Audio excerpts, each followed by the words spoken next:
ka qenë privilegj për mua të jem këtu. Pavarësisht që zgjati pak si shumë, është një kënaqësi e madhe për mua dhe është një përdorim shumë i rëndësishëm i kohës time. Zoti Rubin, do t'ju pyes për deklaratat e sekretares së shtetit, Madeleine Albright, ku me sa duket, ose pak nëse kuptoj unë, ajo i referohet zotit Thachit pa dyshim si një lider. Nuk i drejtohet Adem Demaqit, as nuk thot që zoti Thaçi është një lloj ministri jashtëm, ajo thot ai është lideri, udhëheqësi. A mund të komentoni lidhur me këto përgjigje? Po. Unë mendoj se ajo ka zgjedhur me shumë kujdes fjalët e saj, sepse këtë punë bëjnë sekretarët e shtetit sikurse e bëj dhe unë. Ajo nuk tha lideri, po tha një prej liderave. Dhe ka një dallim të madh këtu. Kur thua lideri, është në njëjës. Por lider në këtë kontekst, ajo e krahasoi me Jerry Adams, dhe ky është një krahasim shumë i rëndësishëm. Lideri i një grupi që urojmë të udhëhiqte kombin e tij drejt rrugës së lirisë, një drejtues, një udhëheqës. Kjo është fjala që ka përdorur dhe presidenti Clinton me të, Madeleine Albright edhe unë.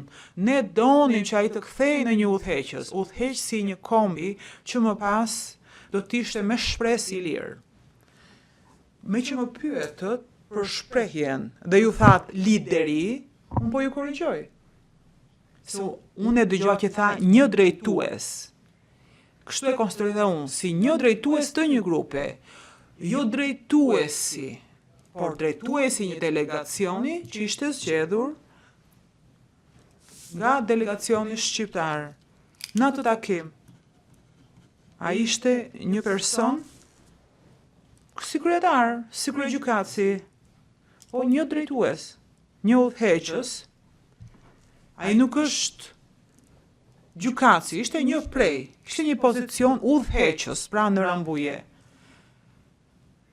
Pra, dhe nëse ka thënë udhëheqësi i delegacionit, kjo është e saktë, por ama do të bërë një dallim i madh, sepse ajo kërkonte aty të kërkonte aftësi udhëheqëse. Këtë donin ne prej tij, të udhëhiqte njerëzit e tij, t'i largonte nga përdorimi i dhunës, t'i çonte drejt rrugës së paqes.